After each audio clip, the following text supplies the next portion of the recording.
తాకట్లో ఉన్న మీ బంగారాన్ని విడిపించి ఆ రోజు ఆన్లైన్ రేటుకి కొంటాం. Sharma gold company.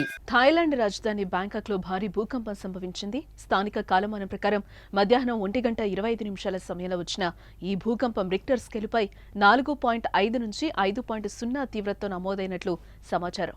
ఈ ప్రకంపనలు 5 నిమిషాలకు పైగా కొనసాగాయని స్థానికులు అంటున్నారు.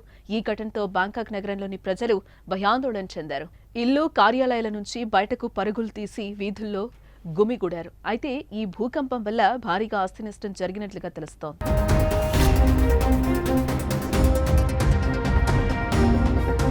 భూకంపం బ్యాంకాక్ లాంటి జనసామర్థ్యం ఎక్కువగా ఉండే నగరంలో భూకంపం సంభవించడం అరుదైన విషయం. దీంతో థాయిలాండ్ భూగర్భ శాస్త్రవేత్తలు ఈ భూకంప కేంద్రాన్ని గుర్తించే పనిలో నిమగ్నమయ్యారు. ప్రాథమిక సమాచారం ప్రకారం ఈ భూకంపం సముద్ర తీరానికి సమీపంలోని ఫలకాల కదలిక వల్ల సంభవించి ఉండొచ్చని అంచనా వేస్తున్నారు.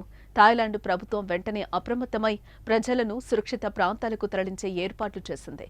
అత్యవసర సేవల బృందాలు, అగ్నిమాపక దళాలు, వైద్య బృందాలు ఎలాంటి పరిస్థితినైనా ఎదుర్కొనేందుకు సిద్ధంగా ఉన్నారంటూ అక్కడి ప్రభుత్వం ప్రకటించింది.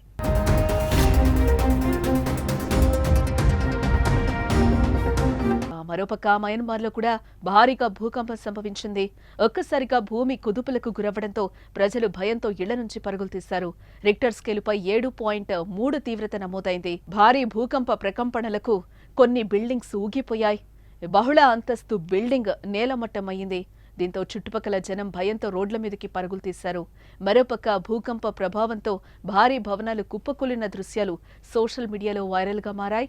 అయితే భూకంప ప్రమాదంపై, ఆస్తి ప్రాణ నష్టంపై ఎలాంటి సమాచారం రాలేదు.